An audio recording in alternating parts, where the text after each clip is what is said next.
कोणी कोणी म्हणतं ना की इलेक्ट्रिशियन लोकांचं जे काम आहे इलेक्ट्रिकवाल्याचं एकदम हमालीचं आहे. धूळ माती झिरी वायरिंग लोक कोण काय बोलतं कोण इकडं फोन लावतो का रे भाऊ माझं काम करून दे का रे भाऊ माझं काम करून दे.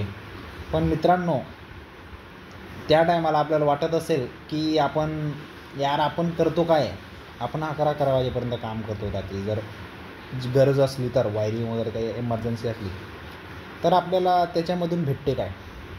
तर ते मला काय भेटलं ना, मी 2-3 वर्षापासून स्वतःचे कामं करतो आहे. तर मला काय भेटलं मी ते तुम्हाला दाखवतो. हे बघा, या अशा रूममध्ये तुम्हाला दर 3 ते 4 महिन्यात यायला भेटणार आहे. ठीक आहे, तुम्ही बाहेरचा एक व्ह्यू बघू शकता. हा तर एकदम साधा सोपा व्ह्यू मित्रांनो.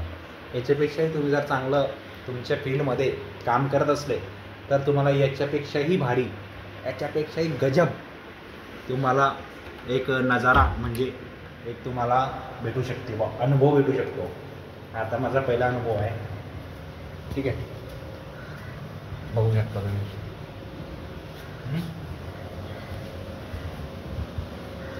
काय पाहिजे लाईफमध्ये. चला आपल्या रूममध्ये जाऊ. जास्त शोबाजी होती आहे. तर मित्रांनो माझं सांगणं हेच होतं, तुम्ही कोणत्याही फील्डमध्ये करा, असं काम करा. लोकांकडे सांगून मतलब नाही आहे.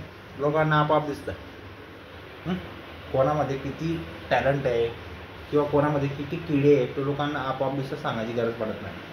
तर माझं या व्हिडिओमध्ये म्हणणं हेच आहे की आपली फील्डमध्ये कोणत्याही फील्ड असो, मी इलेक्ट्रिशियन आहे असं नाही सांगते, इलेक्ट्रिशियनच्या फील्डमध्ये कोणत्याही फील्डमध्ये काम करा, दिमाग वापरा, एकदम त्याच्यामध्ये घुसून जा, टायमिंग बघू नका.